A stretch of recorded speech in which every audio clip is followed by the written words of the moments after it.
네, 그래서 오늘 저희가 이제 프로젝트 기본 개요에 대한 이야기들을 했고, 프로젝트가 뭐다, 프로젝트 관리가 뭐다, 이런 이야기를 했었고, 그 다음에 프로젝트 관리자, PM이라고 하는 PM의 역할에 대한 이야기들을 했었고, 그 다음에 PMO, 프로젝트 매니지먼트 오피스라고 해서 프로젝트 사무국, 관리 사무국이죠. 이 관리 사무국에 대해서 일반적인 형태의 PMO와 그 다음에 우리나라의 고유한 전자정부 PMO, 그래서 전자정부 사업관리 위탁이라는 용어로, 공식 용어는 그거예요. 전자정부 사업관리 위탁. 여기서 전자정부법상의 PMO를 봤고요. 그 다음에 날리지 에어리어 해서 PM보 기준으로 10개의 날리지 에어리어에 대해서 표현은 이제 지식 영역, 알아야 될 영역, 프로젝트 관리를 하기 위해서 알아야 될 영역, 이런 이야기인데, 실제로 하나하나 들여다보니까 다 프로세스죠. 그 안에 액티비티가 쭉 이 시퀀스대로 있어요. 그래서 이제 결국에는 PM보 경우에도 프로세스 어프로치를 통해서 프로젝트를 성공하려고 하는 이제 그런 방법을 쓰고 있다라는 거예요. 그래서 이제 그런 이야기들을 했었고,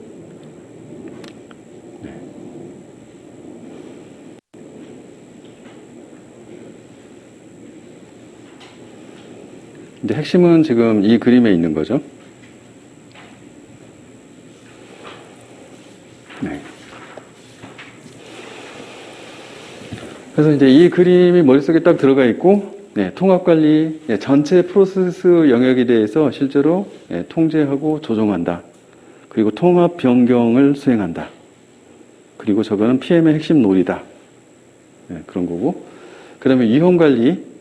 이 프로젝트가 품질 관리라고 하는 저 중앙에 품질 목표를 갖고 있고, 그게 이제 프로젝트가 가야 될 길이에요. 근데 그 가는 길에,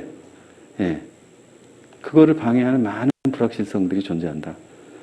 그 불확실성을 우리는 리스크, 위험이라고 표현을 하는 거고, 그 위험들이 무엇이 있는지를 식별을 해서, 그거를 우선순위화하기 위한 정성적인 평가. 그 다음에 우선순위화해서 핵심적으로 관리해야 될 위험 항목들에 대해서 정량적인 평가. 그래서 그 파급 효과를 수치적으로 계산해내는, 그리고 의사결정을 해야 되는 것들은 의사결정을 하는, 이제 그런 과정들을 거치고, 그리고 그것들의 분석 결과에 따라서 대응책을 마련한다는 거예요. 대응책은 회전감수다. 회전감수다. 그래서 위험관리가 이제 성공 확률은 극대화시키고 실패 확률을 그래서 극소화시키는 거죠. 그런 이야기고, 우리는 결국에는 사용자 또는 고객의 요구사항을 만족시키고 기대치를 충족하기 위한 품질 관리, 이거를 할 거고, 결국엔 저 품질을 달성하기 위한 품질 관리 도구들을 사용을 할 거고, 그리고 품질 통제를 하기 위한 또 도구들을 사용을 할 거예요. 그 과정에서 우리는 핵심적으로 품질 보증, 퀄리티 어시어런스라는 것도 하고, 그다음에 퀄리티 컨트롤이라는 것도 할 거예요. 그런 것들을 이야기를 했고, 그리고 품질 목표를 달성하는 과정에서의 프로젝트 3중 제약, 범위, 일정, 원가 관리. 자, 이런 부분에 대해서 우리들은 잘 알아야 되고, 그것들 잘 컨트롤 할 수 있어야 된다. 라는 거고, 범위 관리 측면에서는 해야 될 일들을 더도 말고 덜도 말고, 그리고 그것들을 관리 통제 가능한 워크 패키지 수준, 2주 단위 이내로 전부 다 항목화해서 식별을 한다.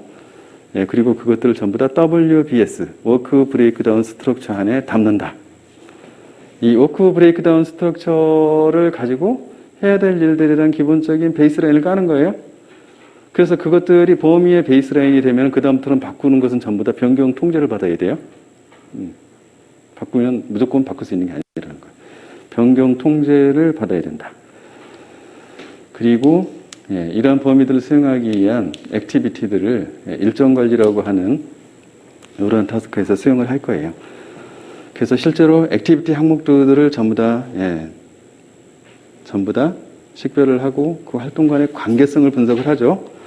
관계성을 분석을 할 때 PDM이라고 하는 걸 써요. 프레시던스 다이어그램 메소드, 선후행 도법. 그래서 피니시 투 피니시, 피니시 투 스타트, 스타트 투 스타트, 스타트 투 피니시. 네 가지의 관계 유형을 가지고 전부 연관관계 디펜던시를 설정을 한다는 거예요. 그리고 나서 듀레이션 시작 일자를 집어넣으면 그러면 크리티컬 패스라고 하는 것들이 쭈루룩 생성이 되고 그 크리티컬 패스에 소요되는 모든 기간의 시작일과 종료일 이것이 프로젝트 기간이 된다는 거예요. 이게 이제 크리티컬 패스 메소드예요, CPM. 근데 CPM을 가지고 프로젝트 일정 관리를 하는데 한계가 있더라. 뭐 때문에? 스튜언트 신드롬, 파킨슨 슬러, 그 다음에 멀티태스킹 뭐 이런 것들 때문에. 그래서 거기에서 발생하는 그 버퍼라고 하는 부분에 대한 취약점이죠. 버퍼. 일정에 대한 버퍼. 이 버퍼를 전부 다 프로젝트 매니저 것으로 회수한다. 그래서 프로젝트 버퍼로 그걸 빼내고 그리고 나서 모두가 버퍼가 없다는 상황에서 매일같이 치열하게 일을 하게 만든다.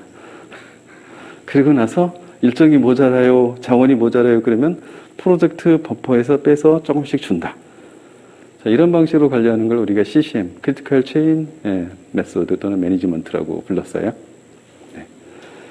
그리고 여기서 이제 기존의 CPM이 크리티컬 패스 메소드가 공격을 받은 거는 병렬적인 타스크에 동일한 자원이 할당됐을 때는 자원 제약이 생기는데 Theory of Constraint. 근데 이 부분을 무시하고 일정을 짰기 때문에 일정이 비현실적이었다. 그래서 CCM에서는 먼저 그 부분을 해제를 시키고 그리고 나서 버퍼를 다 해소한 다음에 버퍼를 관리하는 방식으로 프로젝트 일정을 통제를 한다. 이게 지금 일정 관리에 대한 이야기였죠. 그 다음에 원가 관리 부분은 프로젝트의 어떤 플랜들은 플랜드 밸류 이거는 전부 다 일정과 비용이 동일한 곡선으로 처음에 나타난다. 기간 대비 투입량에 대한 곡선 또는 진척에 대한 곡선, 원가에 대한 곡선 이게 동일한 선이다.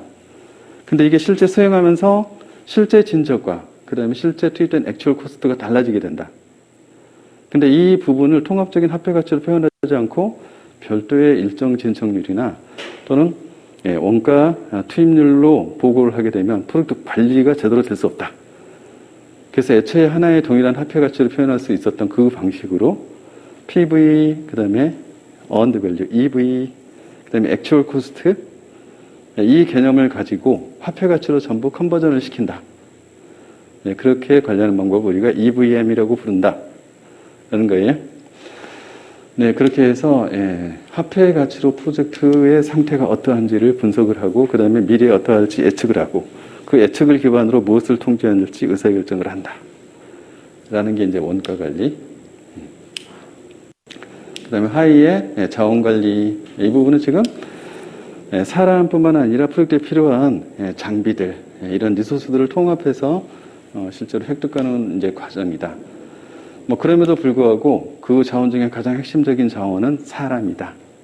그래서 인적 자원에 대한 관리가 중요하고 그래서 팀을 개발하고 하나의 팀으로서 정체성을 갖고 그리고 성과를 내게 하기 위한 이러한 과정들이 필요한데 이거를 우리가 타워크만의 집단 발달 모형을 활용해서 그런 것들을 이제 수행을 한다라는 거고 그리고 이제 진행을 하면서 동기부여를 어떻게 할 것인가. 그렇게 해서 퍼포먼스를 최대화, 극대화를 하는 방법들 그리고 서로 조직과 또 멤버들 간의 갈등이 생겼을 때 이 갈등을 어떻게 해결할 거냐. 가장 좋은 방법은 윈윈 방법이다. 문제 해결 방법. 그런 얘기를 했었고 그 다음에 의사소통 관리 이런 프로젝트를 진행함에 있어서 많은 정보들이 서로 공유되고 그 다음에 배포되고 보고되고 이런 과정들이 필요한데 그 대상 정보가 무엇이냐. 이것들을 정의하고 그 다음에 서로 의사소통하는 방법, 뭐 보고를 할 거냐, 아니면 뭐 회의를 할 거냐, 또는 메일을 보낼 거냐, 이런 것들을 결정하고, 그 다음에 주기를 어떻게 할 거냐, 그래서 어떠한 빈도로 할 거냐. 자, 이런 것들을 관리하는 프로세스를 우리가 이제 의사소통 관리라고 부르더라. 그리고, 조달 관리는 이런 자원들을 획득하는 방법에 있어서 실제로 코스트를 복구해주는 그러한 계약 방식을 쓰는 방법. 또는 미리 시간 앤드 자재, 타임 앤 머티리얼 자재 단위로 단가를 정해놓고 단가 계약을 해놓고 가져다 쓰는 방법. 그 다음에 통으로 전체 럼썸, 전체 통으로 요건들을 다 정의를 해놓고 그거에 해당되는 제안을 받아서 계약 금액을 초기에 확정을 해버리는 방법. 여기 이제 픽스드 프라이스. 이 세 가지 방법으로 이제 실제로 계약을 컨트롤을 하고 조달을 이제 효과적으로 하려고 노력하는 이 그 과정이다라고 얘기를 했고, 어떤 것을 선택하느냐, 이제 프로젝트의 요건과 특성에 따라서 달라진다라는 거고, 그리고 이제 이해관계자 관리.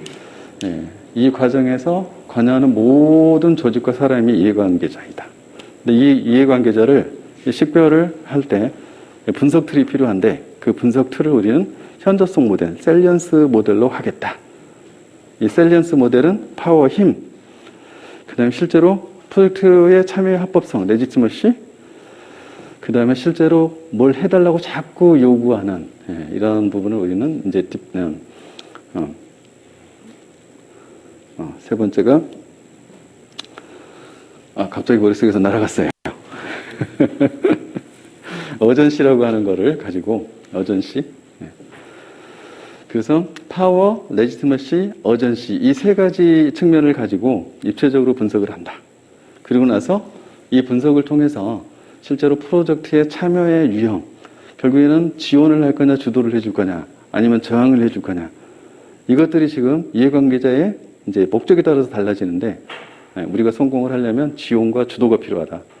그래서 지원과 주도가 필요한 자는 그 세 가지 측면에서 세 개를 다 갖도록 만들어주는 이러한 전략이 필요하고, 저항 형태로 프로젝트를 방해하는 그런 이해관계자는 그 세 가지 중에 하나씩 제거해 간다. 이런 관점으로 실제로 대응 전략을 수립한다. 이렇게 되는 거죠.